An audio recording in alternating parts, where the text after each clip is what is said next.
বন্ধুরা, আজকে আমি আমার বাচ্চাদেরকে বলেছিলাম যে তোদেরকে একটু পাতলা চিকেনের ঝোল করে দেবো। আর আমার বাচ্চারা চিকেন মানেই অজ্ঞান।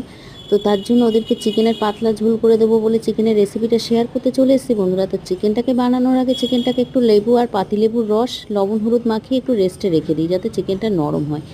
কড়াইতে আলুগুলো সুন্দর করে ভেজে নিয়েছি। তেল দিয়ে পেঁয়াজ, টমেটো কুচি, কাঁচা লঙ্কা কুচি, লবণ হলুদ, আদা রসুনের পেস্ট, টমেটোর পেস্ট, জিরে ধনের গুঁড়ো, শুকনো লঙ্কার গুঁড়ো দিয়ে মশলাটা ভালোভাবে কষিয়ে নেব। মশলাটা তেল ছাড়ার অপেক্ষায় থাকবো। মশলা দিয়ে তেল ছেড়ে দিয়েছে। আর চিকেনটা কিন্তু আমি আধ ঘন্টা মাখিয়ে রেখেছিলাম লেবুর রস, লবণ আর হলুদ দিয়ে। এবার চিকেনটা দিয়ে ভালোভাবে কষিয়ে নিয়েছি। তেল ছেড়ে দেওয়ার পরে ভেজে রাখা আলুটা দিয়ে আবার ভালোভাবে কষিয়ে দেব।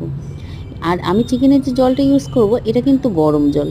যে কোনো রান্নায় কিন্তু গরম জল দিলে কিন্তু টেস্টটা বাড়ে। বলেছিলাম পাতলা ঝোল করব, সেই পাতলা ঝোলেরই চিকেনের রেসিপিটা শেয়ার করলাম বন্ধুরা। তো দেখুন ঝোলটা কতটা পাতলা হয়েছে। এবার নামানোর আগে যেটা করব, গরম মশলা দিয়ে নামিয়ে নেব। তাই দেখুন এবার তুলে নিচ্ছি আমি চিকেনটা। আর চিকেনটা কতটা পাতলা এবং কতটা টেস্টি হয়েছিল সেটা কি বলবো, দারুণ হয়েছিল পাতলা চিকেনের ঝোল। তো লাঞ্চ থালি মেনুতে যেটা ছিল সেটাও শেয়ার করে দিলাম, এটা লাঞ্চ থালি মেনুতে ছিল। এবার আমার বাচ্চাদেরকে দিয়ে দেবো। ওদেরকে বলেছি না, ওরা চিকেন নামেই অজ্ঞান। ওরা এত কিছু খায় না, চিকেন থাকলে শুধু চিকেন দিয়েই ভাত খায়। তো ওদেরকে আমি চিকেন দিয়েই ভাত দিয়ে দেবো। আর চিকেনটা সত্যি খুব সুন্দর হয়েছিল। রেসিপিটা যদি বন্ধুরা ভালো লাগে অবশ্যই একটা লাইক করবেন। আর যারা চ্যানেলে নতুন, প্লিজ চ্যানেলটাকে সাবস্ক্রাইব করে দিয়ে একটু পাশে থাকবেন, ভালো থাকবেন।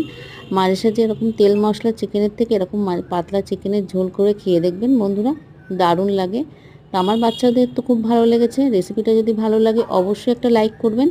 সবাই ভালো থাকবেন। আর এইরকম নিত্য নতুন রেসিপি পেতে হলে আমার চ্যানেলটাকে সাবস্ক্রাইব করে পাশে থাকবেন।